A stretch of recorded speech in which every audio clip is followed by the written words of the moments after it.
Hello, and welcome to Speak Honest. I am your host and certified relationship coach, Jennifer Noble. It has been my passion for over a decade to help women like you heal what's been holding you back from having the relationships you deserve. Are you struggling with a relationship where you can't seem to voice your emotions, needs, and boundaries without having it blow up in your face? Then you have found the right podcast, my friend. Get ready for practical tips, empowering truths, and honest conversations. Now, let's dive in. Hello, everyone, and welcome back to another episode of Speak Honest. In today's episode, I chatted with Sarah about an issue she's having with a friend of hers. I think it's really important for us to take our friendship relationships just as seriously as we take our romantic relationships. So I was really honored to coach her during this stressful time in her life. And during the coaching call, you'll hear us talk about the drama triangle. So I wanted to give some information about that before we dive right in. Well, the drama triangle is originally conceptualized by Dr. Stephen Karpman. It's a social model that maps out the dynamics of human interaction, especially in stressful or conflict situations. It describes three roles that people typically assume in a conflict. So you have the victim, the persecutor, and the rescuer. First, we have the victim. The role is usually characterized by feelings of helplessness, dependency on others for solutions, and a general sense of being at the mercy of life's circumstances. Victims often feel powerless and believe they have no control over the situation or their lives. And next, we have the persecutor. This is the person who uses blame, criticism, or authority to assert their power over others. They often justify their actions as a form of helping or correcting. However, this can lead to a cycle of resentment and more conflict. And then lastly, in the triangle, we have the rescuer. The rescuer seeks to alleviate the victim's suffering, often without even being asked. So it's the person who swoops in to help. And while this might seem helpful, it can actually prevent the victim from learning to solve their own problems and can lead to a sense of inadequacy. So rescuers might neglect their own needs in the process. See, the key to breaking free from the drama triangle is awareness and active decision-making. By recognizing these roles and the dynamics at play, people can really step out of these patterns and engage in healthier, more constructive interactions. And this involves adopting a stance of empowerment, taking responsibility for one's actions, and encouraging others to do the same. Transitioning from these archetypal type roles to more autonomous and interdependent ways of relating, it can really transform conflict into opportunities for growth and deeper connection. So as you listen to Sarah's story, consider the roles within the drama triangle and how they might be influencing her situation.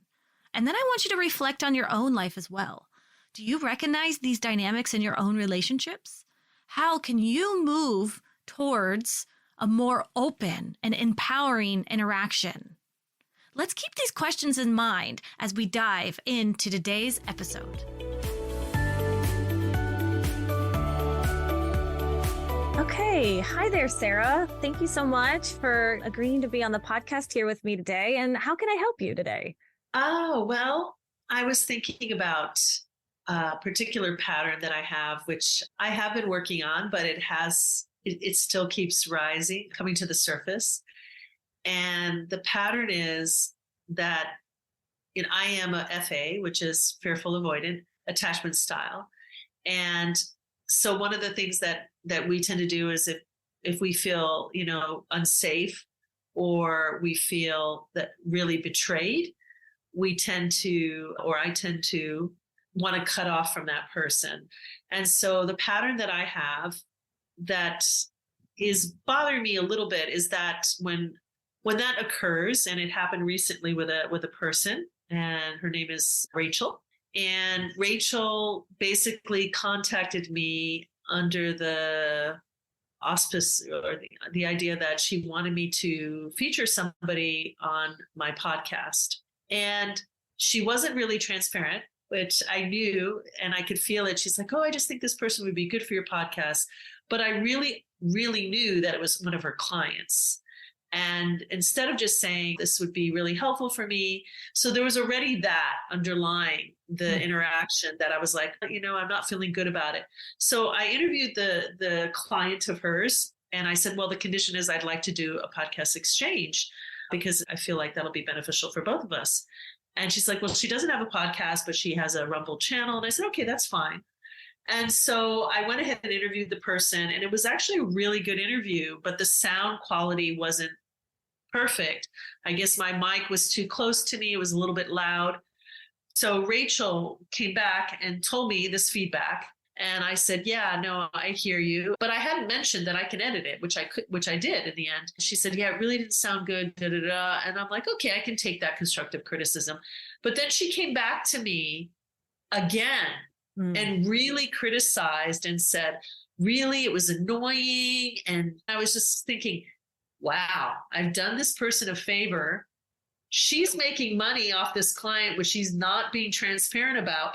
And you're complaining to me about my podcast, and something switched. I got really mad. And I'm like, first of all, I didn't ask you for your feedback. I heard you the first time. And I really am aware that you weren't transparent with me, that this was your client and you were wanting a favor. And I just, boom, I let it all out. And then I just blocked her.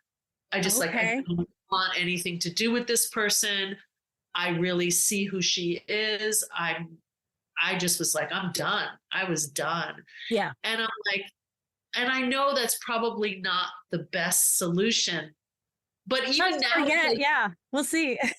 Even now, as I tell you this, I still feel I'm glad I blocked her.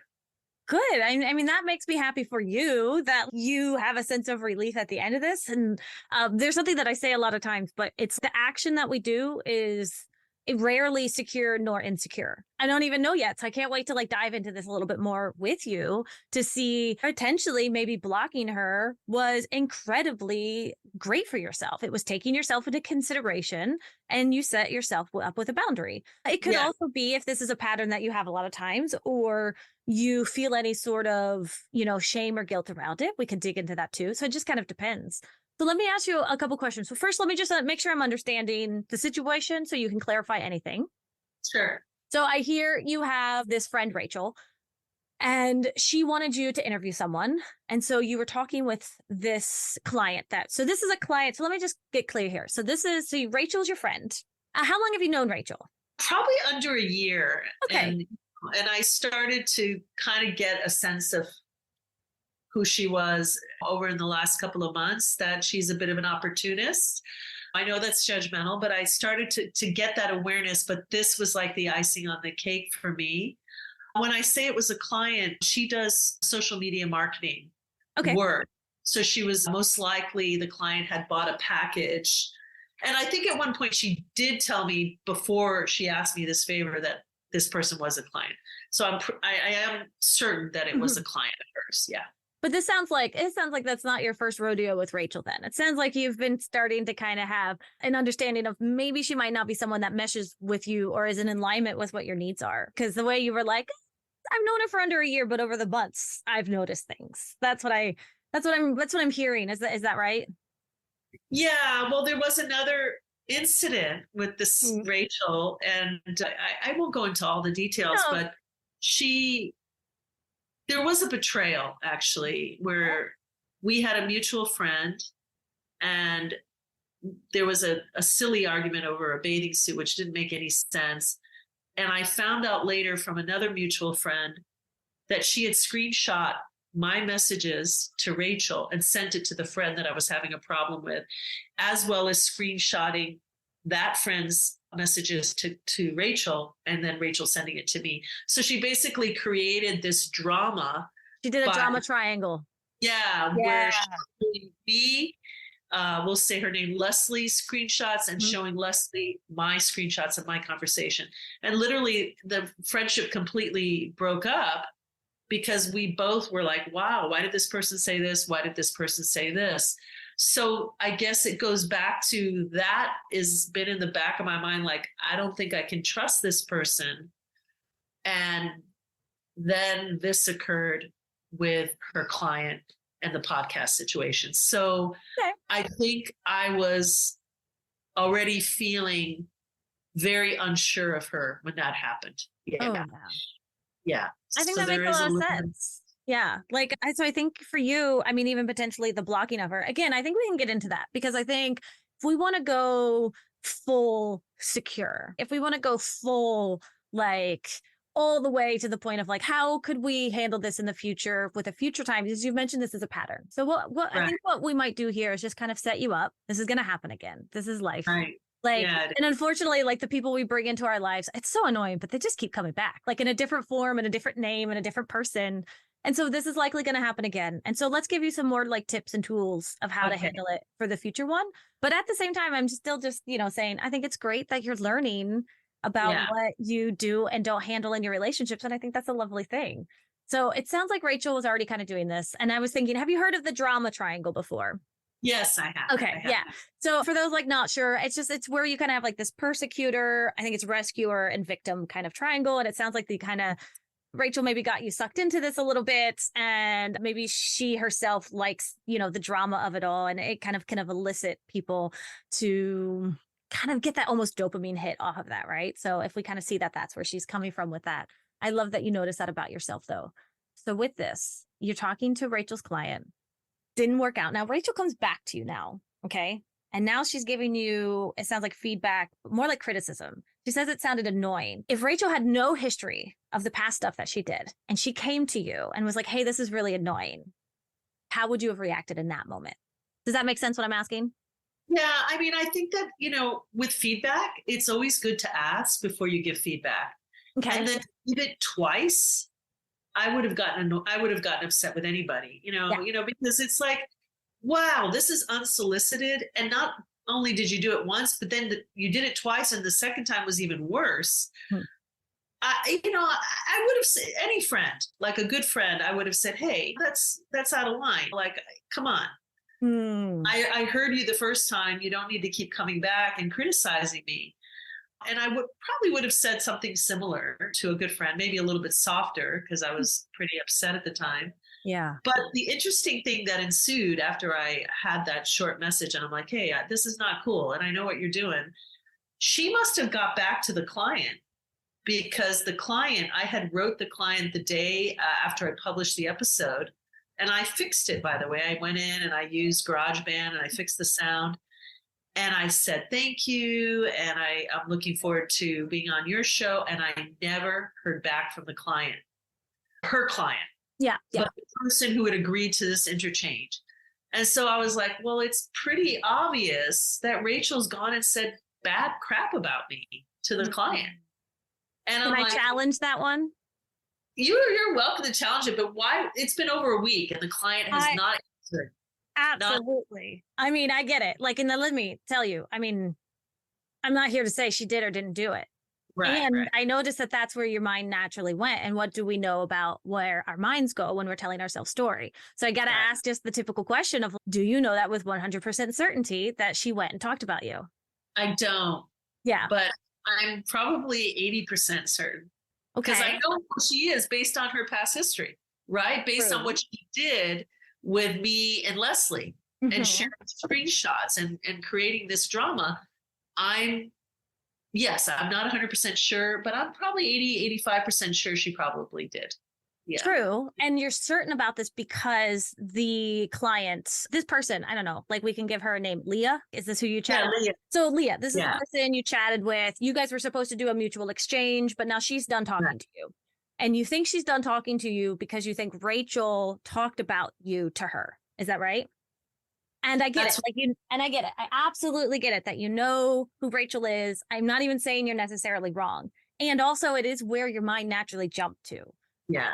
So if we go there, if just because this happens to be a pattern, then that's the only reason we're going to dive into this a little bit. It's not to dismiss you or invalidate anything. No, I understand. Yeah. It's to say Well, what do you think if you were to follow that story, if you were to go all the way down that road, if you don't mind being vulnerable with me right now, what do you think she said? I think Rachel said to Leah, oh, I gave criticism. She didn't take it very well. She got really mad at me and she blocked me. And so now, I don't know, the quality was pretty bad. If I were you, I wouldn't do the interchange with her now. Mm-hmm. That's And what I what? think she. So if I were you, I wouldn't do the exchange with her now because she got really mad at me and she blocked me. And Yeah. so, why do you think that would stop Leah then from coming and talking to you? Because Leah wants to believe Rachel, because that's the person she's hired. That's the person that she's had more of a relationship with and wants to continue to have a relationship with Leah. I'm not so important. I'm just somebody who's in the middle of it all.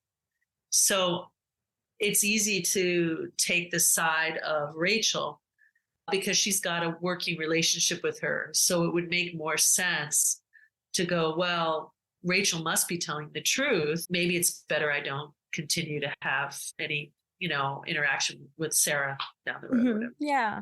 Yeah. Yeah. So with that, I'm going to ask you a really tough question here. I know you've done work within PDS, which is the Personal Development School. I know that we have worked on our wounds and our emotions and all of this kind of stuff.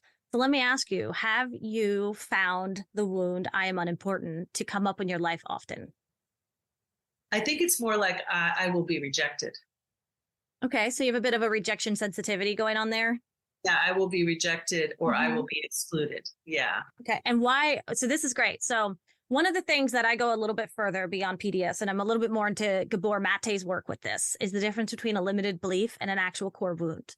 So just to give you a bit of a structure on that, a core wound will be about ourselves. For example, like I am blonde. It's not a wound, but it's who I am. I will be rejected. You can't be rejected because it's a belief. And that's fine. This is good. But what about being rejected hurts? So I just want to dig with you a little bit deeper if you're okay with this right now. What about being rejected hurts? Because I think for me, it's more about being misunderstood, like feeling that as a child, everybody always thought I was weird and, I was labeled as a witch because I have, I have had psychic abilities and empathic abilities since I was my earliest memory, 4 years old. So I think I felt in my life that I've been misunderstood. And that's hard because it's like, why is it hard for people to see who I truly am and understand me? And why do people feel they need to try to take advantage of me and use me like what Rachel did? That feels really dishonoring to me and feels very disrespectful. Yeah. Yeah. I mean, you're not wrong, first off. And it's complete injustice that like anyone would think that your abilities that you have, like you said, as young as you are, I mean, those abilities are amazing. And I think that's fantastic and wonderful about yourself. In fact, I love to hear that. And I love to hear how you say it almost about yourself now with a kindness and a compassion where you're like, I'm good at this. And this is who I am and what I do. I love that. Yeah, I guess I feel like, sadly, there are a lot of people out there, not all people, but there are a lot of people out there that are very inauthentic. And I finally realized that about Rachel, that her so-called friendship with me was really all about, there was an agenda. There was an agenda there. I guess I got really mad because I felt really used and I feel I don't want to be treated that way. I don't deserve to be treated that way. When I was younger, I think I allowed people to take advantage of me and I allowed people to disrespect me. And now that I'm older, I guess I feel like I have very little tolerance for it now. Yeah, that's actually such an FA thing to do as well. Again, FA, right? Fearful avoidant. When we come to like anxiously attached people, the interesting part about how they attach to their core wounds is that they will take them on and they will take them on as like this deep-seated belief. And this is what it is. So I'm a healing FA myself. And so part of that with us is actually this innate almost projection of our wounds off onto other people and off of ourselves. And yet that intense reaction that you have to block her is still showing me a little bit of how deep that wound is still inside of you. Because let me just like throw this out there for you, for sake of example. You're not wrong. What Rachel did is completely crappy, not cool, very inauthentic, and she absolutely had an agenda, and it does not fit with what you wanted. And also, imagine if you could have just kind of said that to her and been like, hey, you know what? This actually relationship isn't really working out for me right now. So I'm going to go ahead and just like take a break from this. And like, just, thanks so much though. It's been great to have you in my life for what it was, but I'm just kind of done. I would have liked to have been able to do that, but I was in a place of reaction, obviously. I was like, ooh, Yeah, but absolutely. that would have been a more securely attached reaction. And I do feel like I'm not far away from that because I am communicating my boundaries more. I'm speaking up more. And I really wish if I were to go back in time, Love that when she initially asked me to do this favor, and she didn't say it was a favor, I really wish that I had got on a call with her and said, I just want to clarify, but I have the sense that this is a client of yours and that you really kind of promised her that you would help her get more publicity. And so you reached out to me because you're hoping that I can help you out. Is that the case? I really wish that I had had that conversation, because obviously it was already bothering me in the beginning when I got that message, because I could read between the lines. I could see what was going on. And I wish I'd called her on it right away. That's what I could have done differently. Yes, absolutely. I mean, in fact, like you just completely like got there before I did, which I love for you, because that was going to be part of my next set of questions, which is if we could go back in time and do this as we do, what would you do differently? What red flags? Red flags are not just for romantic relationships. Flags are for any relationship. Right now, even here, sitting with us, the way that we did this and the way that we talked, if there was ever a red flag that came up for you before you came onto this podcast, I would want you to start honoring those red flags in the future and start going towards them and asking those clarifying questions. And so let me ask you, why do you think, or what do you think it was that stopped you from asking that question? Is there any fear holding you back with asking these types of questions? I don't know what stopped me, to be honest. I think that's a good question. I don't know. Okay. It certainly wasn't fear of rejection, because I feel like actually in many ways I've overcome that. I think maybe, I don't know. Was it fear of conflict? No, I don't think I have a fear of conflict. I don't know. I have to think about that one. Really think on that question. Because the thing that I find is it's like we can kind of go back in time and we can see the things that we could have, should have, would have done.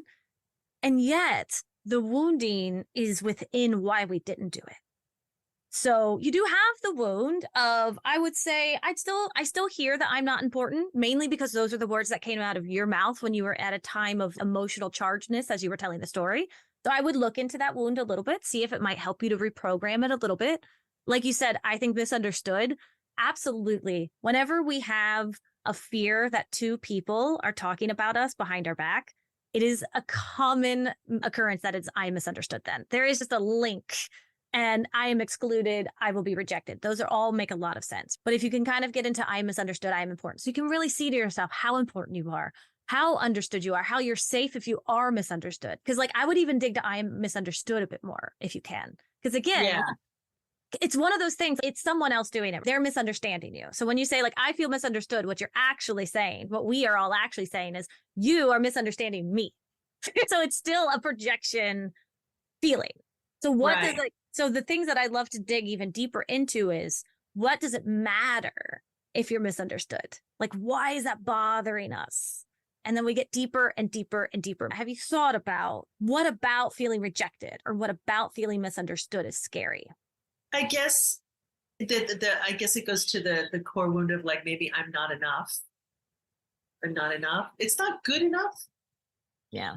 It's more like I'm not enough. Like who I am, what I have to offer is not enough, Oh, I actually think that's really beautiful. Can we actually dig into that a little bit more? Because something's coming up for me for you.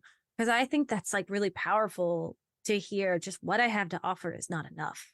And Yeah. because what I have to offer is not enough, you're misunderstanding me. You're rejecting me because. Well, I mean, it feels very in line with her criticism. Like, well, what you've done, instead of thank you for what you did, I really appreciate it. And by the way, is there any possibility you could maybe fix the sound? I noticed it was quite loud, but instead it's kind of like, oh, this is wrong, and this is wrong, and this is wrong. And I'm just like, where's the thank you? Mm. And that really isn't what I've done for you enough. It's not, obviously, it's not enough, right? So then it goes back to the reflection of maybe I'm not enough. Like she has this expectation of what I'm going to do for her.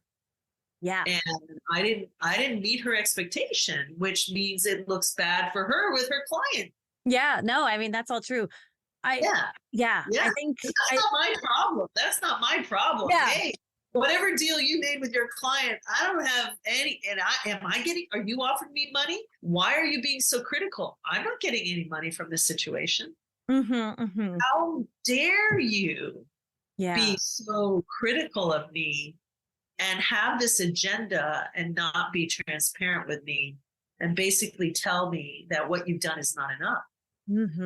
And you can see where just even that wording that you use, like, how dare you? Do you feel how charged that is? Yeah. And again, I think you're completely correct. I think that the way that she handled the situation and reacted and the way that she didn't validate you or thank you or give you any sort of significance in terms of like, oh, you did this really great thing. I absolutely see that was not cool on her side. So 2 things about that. One, I think it really shows you what's really important to you, which I love for you now, like moving forward, the type of authentic people that you're really looking for. But then 2, we are seeing where the wounding is coming up. Because the only thing, and this is just for you, the only thing I would love to see for you, because we mentioned this was a pattern earlier, is if someone is criticizing you, instead of the how dare you coming up, which is part of your wounding, all of those past transgressions, all of those people that used you and took advantage of you, and all of these places, it's inherently you are enough, which is why you're pissed off by this. This is the FA lifestyle of a true wound. It's very confusing. We actually have a deep understanding of the fact that, like, hell yeah, we're enough. Like, we are great. And yet it still elicits this emotional response inside of us because it's also like, well, why don't you think this about me? Because it's still there deep. It's really weird. Yeah, I see. I hear you. Yeah. But with that, if you could feel enough. So right now, right? We know the classic, you're a purple monster like scenario, right? Like you're an orange bush right now, Sarah. Sarah, you're an orange bush. I'm criticizing you. I'm calling you. Actually, am I? I'm just calling you an orange bush. Am I criticizing you? Oh, no, I mean, I don't care that you orange bush. No. Right. And why don't you care? It has no, it's like not connected to me. It's not significant for me. It's just an analogy for me or something. Yeah. And so if someone says like your voice is crackly, right? Like, or your sound was bad, it's because you're doing someone a favor. And so I've heard this a couple times now, which is I'm doing her a favor. I'm doing a lot for her. Then there's an expectation that what you're doing should be enough because you're doing them kind of a favor. So what I would encourage here is that I think there's a twofold thing going on. There's the reprogramming, of course, and I'm sure you've done plenty of reprogramming in your life. You've been in the school and doing the programs and you know how to tell yourself you're enough, all of that stuff. The actionable side of that is also going to be in listening to those red flags and hearing if somebody wants something from you, are you okay if it's not perfect? And really checking in with yourself first. And I think that's where, because then if she does come to you, it's like, it's really crackly. The sound was terrible. What were you thinking? All of the stuff. You can just kind of sit back and be like, is she calling me an orange bush? Like, what is her problem right now? Like, this doesn't feel good. Can you not talk to me that way? But do you see how now my entire body is just more, this is a you problem, not a me problem. I love that. This is a you problem, not a me problem. Yeah. I love that. And then you get to cut her out after that. You get to have learned that lesson and kind of been like, oh, okay, that didn't feel good. I don't like that. Yeah, I'm not going to do something for her again. Now that's the boundary. That's where we go from setting up a massive wall of a block and we get to keep those networkings and we get to keep all of those kind of things going on. I like to consider boundaries like bridges. They're bridges that we have control of the gate.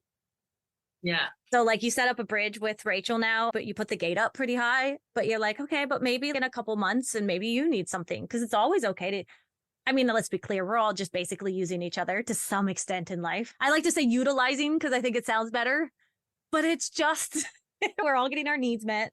I'm talking to you. I'm getting my contribution need met. I'm probably getting my social Right. need met.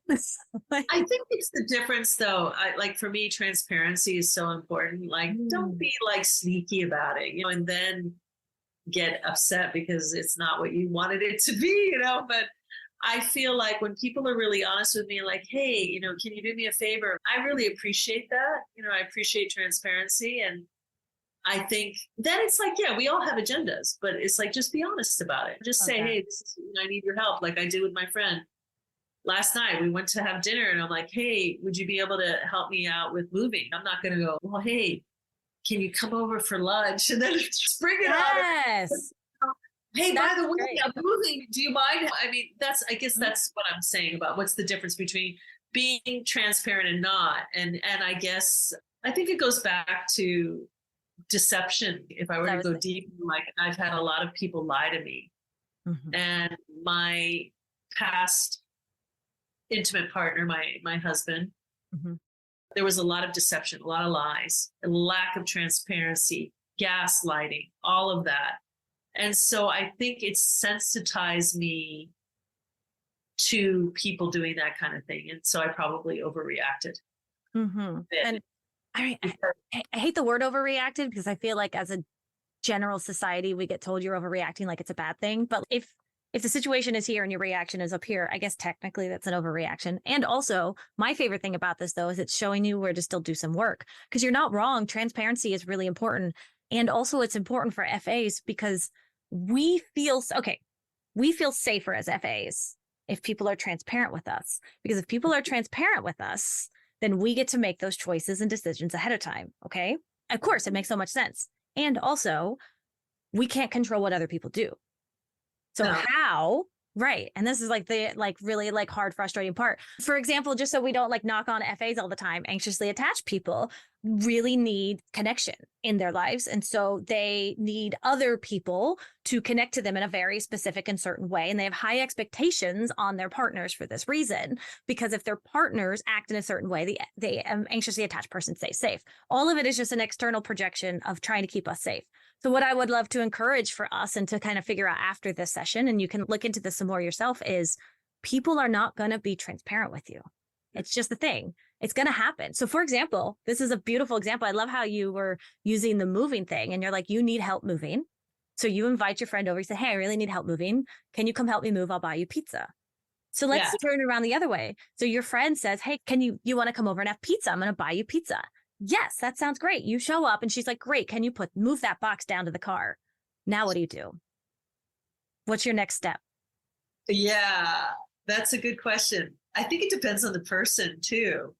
I might make a joke of it if it's a good friend and say, hey, I thought I was coming over for pizza. What is this? You're having me move boxes or something. I might make a joke. If it's somebody I don't know well, and it's only one box, I probably wouldn't say anything. But if they're like, oh, I need you to move these 10 boxes with me, I don't know. It's very situational. Like if I would say, I kind of thought we had a plan to have pizza. I didn't realize we were going to be moving. I probably would say something like that. Yeah. So something I want you to catch on there, and if you check in later, your action, your decision on what to say in that moment changed depending on the other person and depended on the situation. So what I would love to encourage you is to almost have like a bog standard, especially while you're just trying to break a pattern. It's not about the other person. You showed up wanting to eat pizza with your friend. You don't want to move that box. It doesn't matter who it is. In that regards, you're like, oh, hey, no, I don't want to move the box. Thanks so much, though. Oh, okay. So the goal here would be to get you into a place where it doesn't matter what the other, because there's still, I sense a level of external protection that is happening to you, which is like, I need the external world to act a certain way or to be a certain way in order for me to stay safe. And I want to encourage you in this moment to really get to a place where if you show up someplace and someone goes against what you thought was happening, because this has happened to you, first off. And again, it's it's an injustice that it happened to you. We shouldn't have to be in these situations where we have a simple friendship like a Rachel coming in and having all this happen. But it's because of, I'm sure it happened in your childhood. I'm sure it happened in your teens. It just keeps happening to us. Right. So let's get you to a place where someone shows up this way and then you get to just be like, no, thanks. Like, yeah. In like a peaceful way, literally not even to leave and like slam a door, even to get up and leave and be like, this sucks, or how dare they, literally to sit down on their living room couch with a piece of pizza and be like, no, I'm good. Thanks. So, but thank you for the pizza. This is lovely. Like, can you imagine that?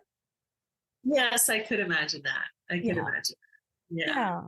So what does that feel like for you? And I know that seems like a silly scenario and things like that, of course. No, it's a good example. I mean, it's just about, I think it's really goes back to not being a people pleaser and having clear boundaries, which I have been working on, and really just being true to myself.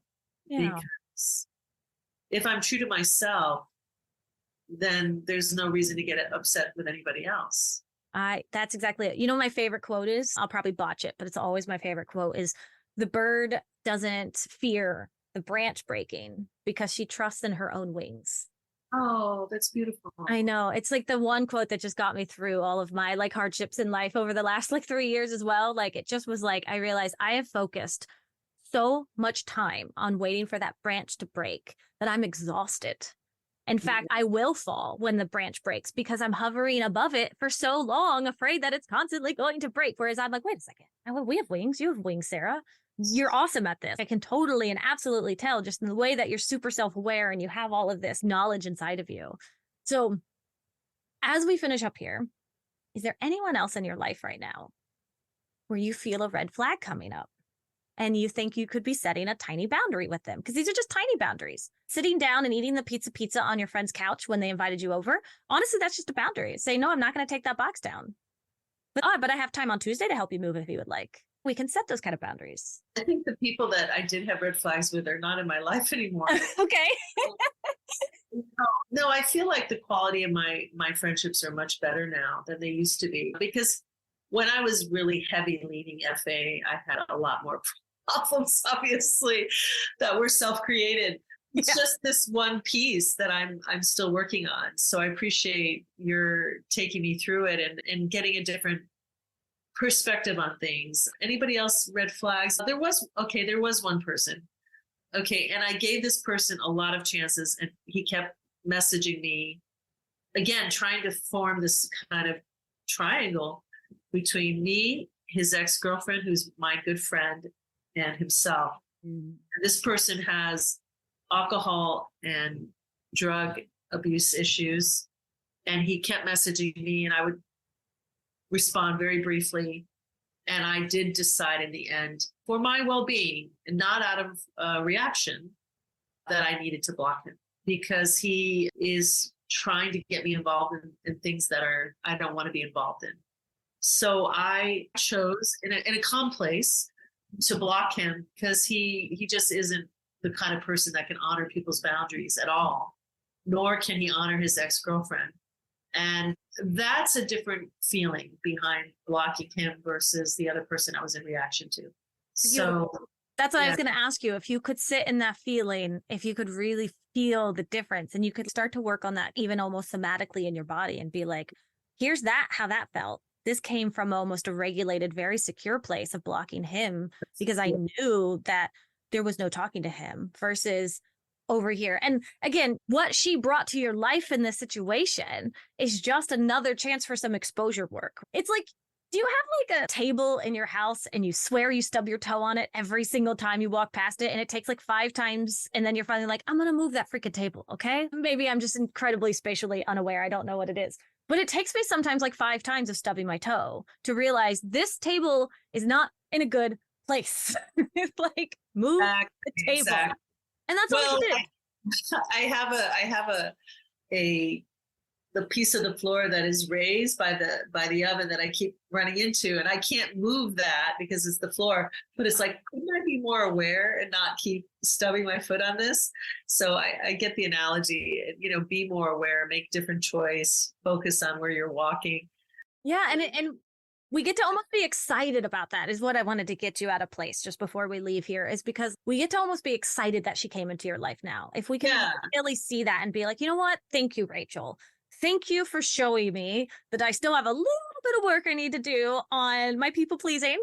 And I need to notice my red flags a little bit beforehand. And I'm going to work on not moving that box when somebody wants me to move that box. If someone asks me for a favor, I'm going to check in with myself first and be like, and if they came at you and they seemed great and they asked you for a favor and everything, there was no red flags and everything went well, and then they still ghosted you or something, then it's not about you, right? Right. They did use you. Yeah. It happens. It just, every once in a while, the branch, it is going to break, right? It just. Yeah. I mean, the thing is like, whether this other woman, Leah, is ghosting me or not, it's not like those things used to be very significant for me. I used to make myself wrong or feel really bad or mull about it, think about it, worry about it. And now it's kind of like, if that's what it is, it's okay. Like I'm actually okay with that, because obviously it wasn't meant to be. So Sarah, I just thank you so much for coming on the podcast and everything. How are you feeling right now since being able to get this out and talk? Do you have an idea of what you would like to work on after this? And do you feel like you've kind of regulated your nervous system a bit at all? Yeah, I feel much clearer, and I feel like moving forward, I have a better sort of tools or ideas about how I can navigate through this kind of situation. So thank you for that. Great. Thank you so much. And I think this is really lovely. And again, it's such an honor. Thank you so much for coming on. Thank you. Thank you.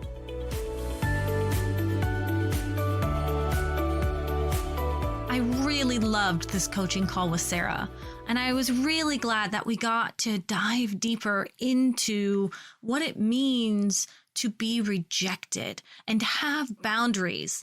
And I love that I got to bring up this concept of the orange bush. This is something that I got from Gabor Mate. And the real idea here is no one can tell you anything that you don't already believe about yourself.